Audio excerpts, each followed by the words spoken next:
Welcome to Center Seat. Let's bring in our panel tonight. Syndicated columnist George Will, Mara Eliason, national political correspondent of National Public Radio, syndicated columnist Charles Krauthammer, and in the center seat tonight we welcome Kentucky Republican Senator Rand Paul. Senator, thanks for being here. Glad to be with you.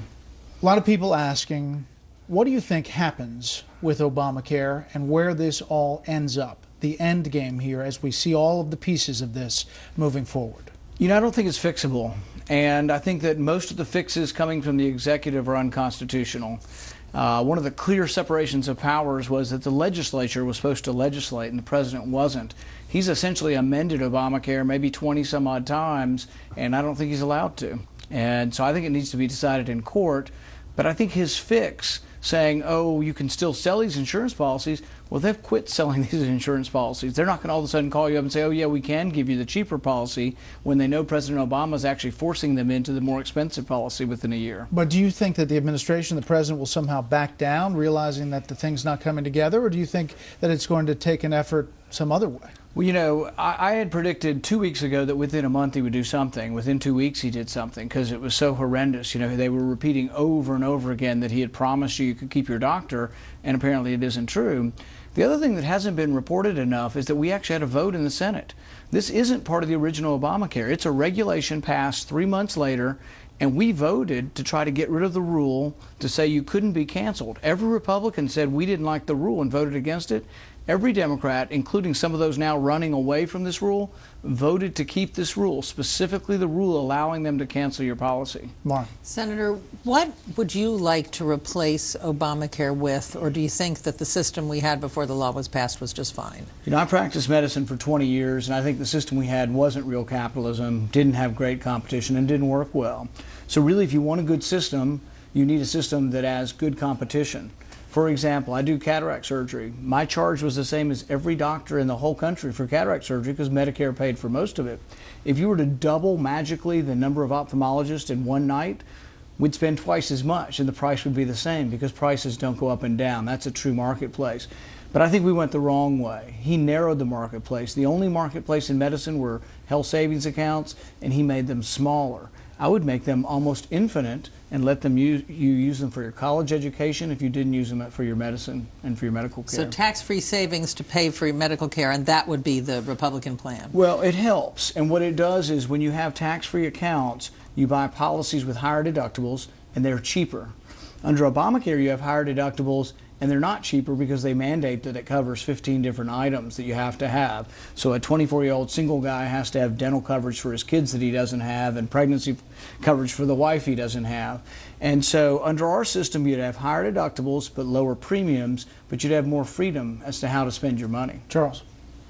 Well, Senator, when Obamacare was an issue a month ago, when it came to continuing resolution to funding the government, you supported the filibuster of other senators who demanded that you had to have a change or abolition of Obamacare as a condition for funding the government. In retrospect, you think that was a good strategy, but even more important, looking ahead, the deadlines are coming up, the continuing resolution is going to run out, we're going to hit the debt ceiling soon. Would you be prepared to use the same tactic as we approach the new deadlines? Well, I said throughout the whole battle that shutting down the government was a dumb idea. Even though it did appear as if I was participating in it, I said it was a dumb idea. And the reason I voted for it, though, is that it's a conundrum. Here's the conundrum. We have a $17 trillion debt, and people at home tell me we can't give the president a blank check. We just can't keep raising the debt ceiling without conditions. So unconditionally raising the debt ceiling, nobody at home wants me to vote for that, and I can't vote for that. But the conundrum is if I don't, we do approach these deadlines. So there is an impasse. In 2011, though, we had this impasse, and the president did negotiate. We got the sequester. If we were to extend the sequester from discretionary spending to all the entitlements, we would actually fix our problem within a few years. But what if the Democrats and the president resist any of that as we approach the expiration of the continuing resolution? I think they will resist, and I think they know that our leverage is diminished and our will to shut down the government is diminished. Well, I will not vote to raise the debt ceiling without conditions, but that doesn't mean I'm in favor of, sometimes you vote no and the government still stays open. So I'm in favor of voting for the principled position, but trying not to be the fly in the ointment that shuts the government down. You mean as long as your side doesn't have a majority? Well, that's the difficulty, because we have the majority in the House and we're a minority in the Senate. So that is the difficulty. When we got out of the impasse last time, it took mostly Democrats and some Republicans. If it's a tie, I predict that's what it will take again. If it's a tie and you're the deciding vote, which one do you want? If it's a tie in the deciding vote, I have to vote for what everybody in Kentucky wants, and that's that we cannot raise the debt ceiling unconditionally. George. You begin this evening by saying what the president is doing when he revises the language of the law, and this is the president without a line item veto even to change numbers, is unconstitutional. However, if he gets away with it and it becomes established practice, then it becomes constitutional by default. And the Supreme Court will not intervene to referee this dispute between the branches. What can be done? Well, I think I'm not sure I know the answer to that, because I keep asking lawyers, and I ask friends in the Senate who are constitutional lawyers, how do we get standing to adjudicate this question? And most of them say it's very difficult, if not impossible.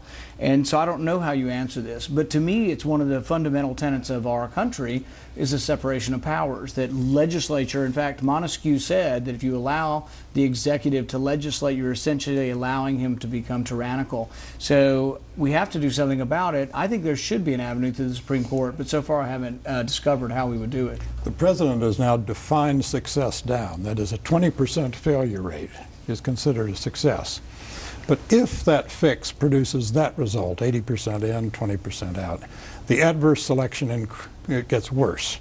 That is, premiums will go up in the next year. Right. Can you see any way of avoiding either higher subsidies at that point to make the premiums affordable or price controls?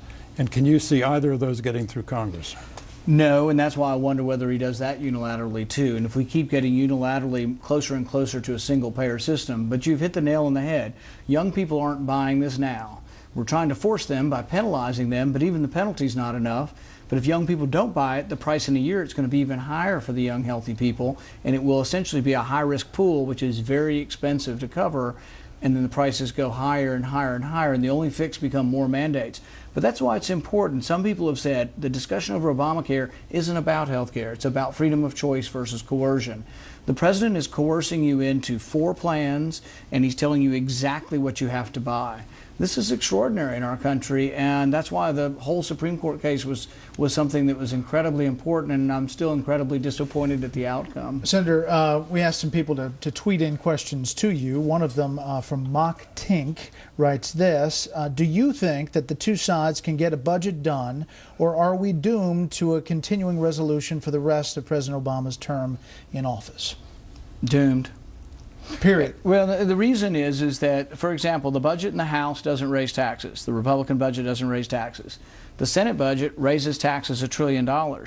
Splitting the middle of this isn't acceptable, to us, because we think raising taxes again is bad for the economy. So I don't think we're going to vote for a $500 billion tax increase. In fact, I don't think Republicans are going to vote for a tax increase. So continuing resolutions go on. But here's where some of the blame lies. If you did individual appropriation bills, you wouldn't have a continuing resolution. Harry Reid could pass individual appropriations bills, but he hasn't done it. There are 12 different appropriations bills. If you did that, there'd be no enormous continuing resolution. So this current budget conference committee back and forth and hearing that it's possible, you just don't buy it? I'm not saying we shouldn't talk, and I'm not saying there shouldn't be negotiation. We shouldn't try. But if I had to predict January 15th, there'll be another continuing resolution. It's a really bad way to run your government. 2,000-page bill will come out, nobody has time to read it, and it'll be plopped on the desk. The last one, we had one bill, and all senators were allowed to read one bill. So all of our staff were in there looking over shoulders trying to read a 2,000-page bill, and that's why stuff gets stuck in the dead of night. That goes, how did that get in there? Oh, surprise, surprise, that was in the bill. I didn't know that. Senator, stand by if you would. We will talk foreign policy and a couple of other questions on Center Seat here on Special Report.